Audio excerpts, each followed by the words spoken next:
वैज्ञानिक खोज। यह विज्ञान है।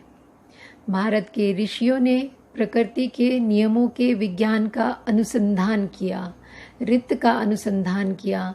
इन नियमों के अनुसार क्या होने से क्या हो जाता है उसे धर्म कहा जाता था। प्रतीत्य समुत्पाद एक ऐसी ही नियम श्रृंखला है जिसमें समझाया है कि ऐसे प्रत्यय होने से यह उत्पाद होगा ही, ऐसे ऐसे कारणों का जमाव होगा तो उसका यह परिणाम आएगा ही। देश की पुरानी भाषा में इसे धर्म कहते थे। 2 भाग हाइड्रोजन, 1 भाग ऑक्सीजन मिले तो पानी बनेगा ही। इसमें हिंदू पने की क्या बात है, इसमें बौद्ध पने की, मुस्लिम पने की या ईसाई पने की क्या बात है। यह विज्ञान सिद्ध कुदरत का कानून है। इस अनुपात में इन दोनों गैसों का मेल होगा तो पानी का निर्माण होगा। जिन ग्रहों या उपग्रहों में हाइड्रोजन या ऑक्सीजन नहीं अथवा दोनों नहीं, वहाँ पानी नहीं होगा, हो ही नहीं सकता। ठीक इसी प्रकार हमें भीतर का होश ना हो, अंदर जो हो रहा है उसके प्रति हम जागरूक ना हो और राग द्वेष या किसी अन्य विकार की प्रतिक्रिया करें तो उसके परिणाम स्वरूप हम दुखी हो ही जाएंगे। यह कुदरत का नियम है। आदमी बेहोशी में राग जगाता है, द्वेष जगाता है, ईर्ष्या जगाता है, अहंकार जगाता है। उसे होश नहीं है कि मैं क्या कर रहा हूँ, क्योंकि उसके भीतर जागृति नहीं आई। उसने अपने भीतर सत्य को देखने का काम सीखा ही नहीं, इसलिए विकार जगा रहा है और व्याकुल हो रहा है।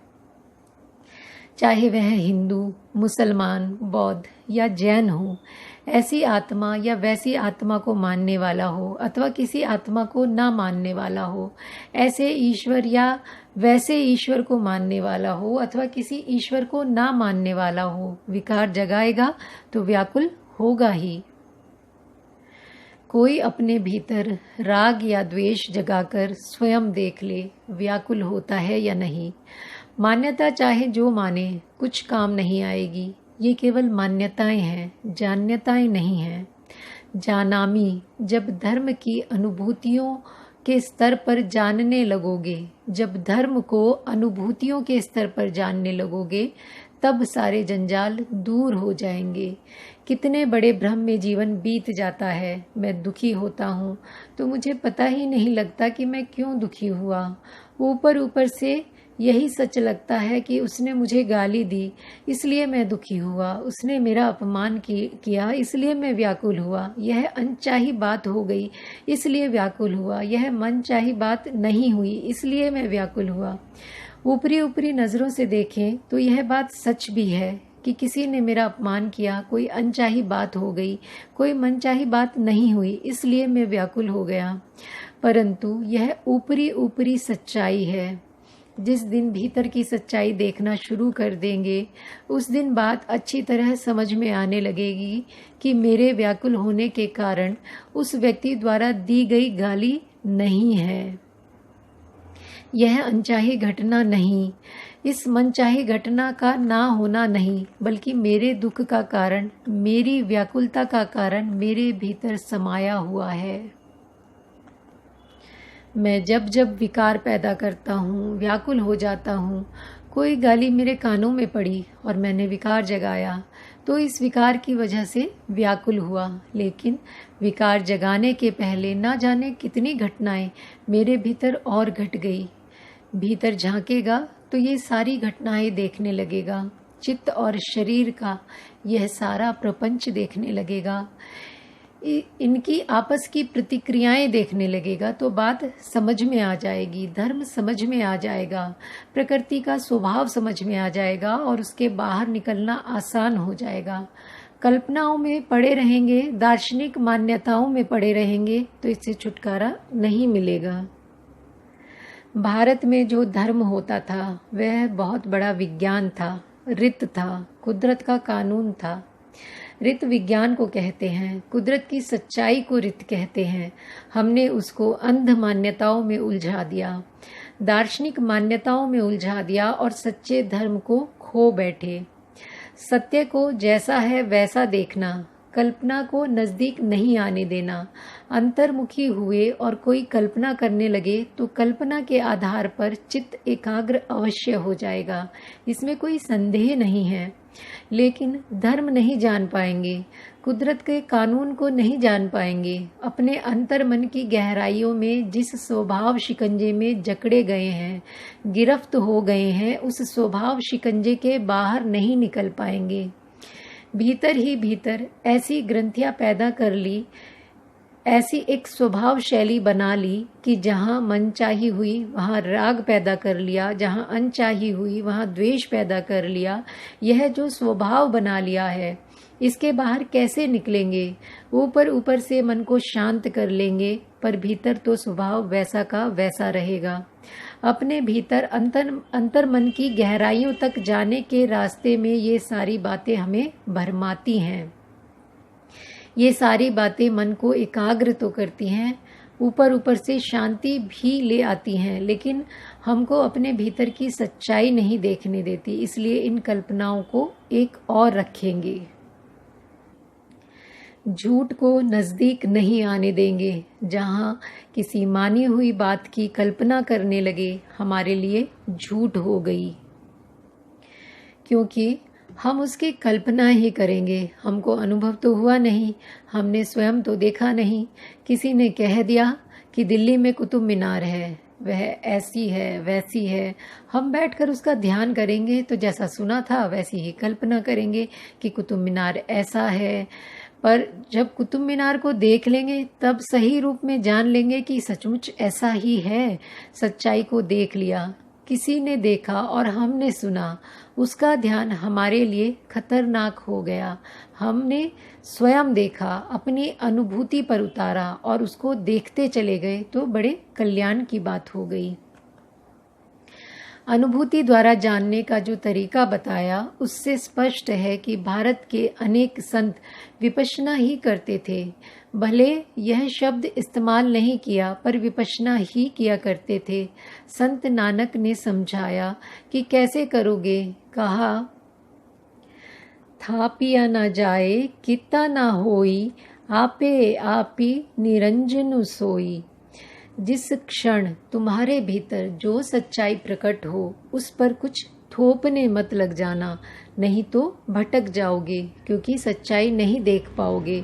फिर तो अपनी मान्यता को देखोगे। यदि तुमने लाल रंग का चश्मा चढ़ा रखा है तो उस सच्चाई पर लाल रंग थोप दिया। किसी ने हरे रंग का चश्मा चढ़ा रखा है तो उसने उस सच्चाई पर हरा रंग थोप दिया। चश्मों के सारे रंग उतारो, यथाभूत जैसा है वैसा है, उस पर कुछ थोपो मत। था पिया ना जाई, कित्ता ना होई। अपनी तरफ से कुछ करने की कोशिश मत करो और ना कोई कल्पना थोपने की कोशिश करो। जो सच्चाई अपने आप प्रकट हुई है उसे देखो और जानो। हमने कृत्रिम रूप में कुछ पैदा किया और उसे देखने लगे तो सत्य का दर्शन नहीं कर पाएंगे, फिर उलझ जाएंगे। इसलिए आपे आप ही निरंजन सोई। अपने आप जो होता है वह ईश्वर है, वह परमात्मा है। सत्य ही ईश्वर है और इस सत्य के सहारे चलते चलते परम सत्य तक पहुंच जाएंगे। परम सत्य ही परमेश्वर है, यह बात समझ में आ जाएगी। अन्यथा कोई काल्पनिक ईश्वर हमारे सिर पर सवार हो जाएगा, कोई काल्पनिक मुक्त अवस्था हमारे ऊपर सवार हो जाएगी, काल्पनिक निर्वाण हमारे ऊपर सवार हो जाएगा। हम सच्चाई से दूर हो जाएंगे। देखें अपने आप क्या हो रहा है। इसे जानने के लिए यह एक सूत्र पकड़े रखना होता है कि इस क्षण मेरे भीतर जो सच्चाई प्रकट हुई, मुझे उसी को दृष्टा भाव से, साक्षी भाव से, तटस्थ भाव से देखना है, यानी जानना है। अगले क्षण जो सच्चाई प्रकट हुई उसको बीते हुए क्षण की सच्चाई से नहीं जोड़ना। उस क्षण जो सच्चाई प्रकट हुई उसको जैसी है वैसी देखेंगे।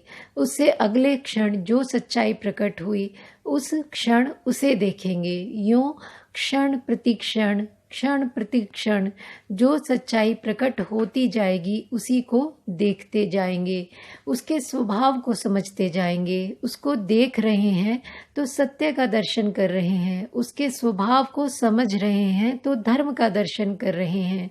यह जो सच्चाई प्रकट हुई, इसका धर्म क्या है, यानी इसका स्वभाव क्या है, इसकी प्रकृति क्या है। बस दो बात, सत्य के दर्शन है, धर्म के दर्शन है। और सत्य ऐसा जो अपने बारे में है। इस 3.5 हाथ की काया के भीतर जो सत्य प्रकट हो रहा है, संतों ने इसी की खोज करने के लिए कहा।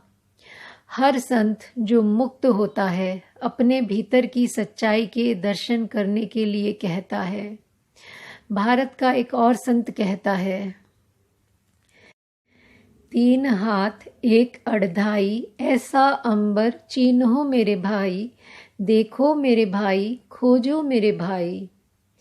3 हाथ एक अड़धाई, 3 हाथ और एक आधा हाथ, यानी इस 3.5 हाथ की काया के भीतर जो अंबर है, जो आकाश है, उसमें सच्चाई की खोज करो। मानो आज के वैज्ञानिकों को भारत का यह संत चुनौती देता है कि बाहर अंतरिक्ष में क्या खोजने निकले हो, क्या मिल जाएगा, अंदर खोजो, अपने अंदर की सच्चाई को देखो, सब कुछ मिल जाएगा जो कल्याणकारी होगा। हाशिम तिणहा रब पछाता, जिणहा अपना आप पछाता। जिसने अपने आप को पहचान लिया उसने रब को पहचान लिया, परमात्मा को पहचान लिया। परमात्मा को पहचानने के लिए परमात्मा की कल्पना करेगा तो क्या मिलेगा? अपने आप को पहचानने, सच्चाई को पहचाने, अनुभूतियों के स्तर पर पहचाने तो सारा रास्ता खुल जाएगा। अपने आप को जानने का, विपश्यना का यह मार्ग भारत का बहुत पुराना मार्ग है, इसलिए वेदों में भी इसकी बड़ी प्रशंसा गाई गई है। हर परंपरा में विपश्यना की प्रशंसा भरी है, लेकिन सारी परंपराएं उसे भुला चुकी हैं। देश के सौभाग्य से फिर भारत में आई है तो इस विधि को खूब अच्छी तरह समझे। इस विद्या पर काम करना है तो अपनी ओर से कुछ थोपेंगे नहीं, अपनी ओर से कुछ उत्पन्न करने की चेष्टा नहीं करेंगे। अपने आप जो होता है सो होता है, जो भी होता है उसे ही स्वीकार करेंगे। समय लगेगा। कोई आदमी यह समझे कि 10 दिन का शिविर पूरा करते ही मैं वीतराग हो जाऊंगा, वीत द्वेष हो जाऊंगा या स्थित प्रज्ञ हो जाऊंगा, ऐसी आशा लेकर नहीं आए। पहली कक्षा में आएंगे। अणु सिद्धांत की बात अभी नहीं। अब जब उस अवस्था पर पहुंचेंगे तब अणु की बात भी समझेंगे। अभी तो पहली कक्षा में जाएंगे, क ख ग सीखने जाएंगे।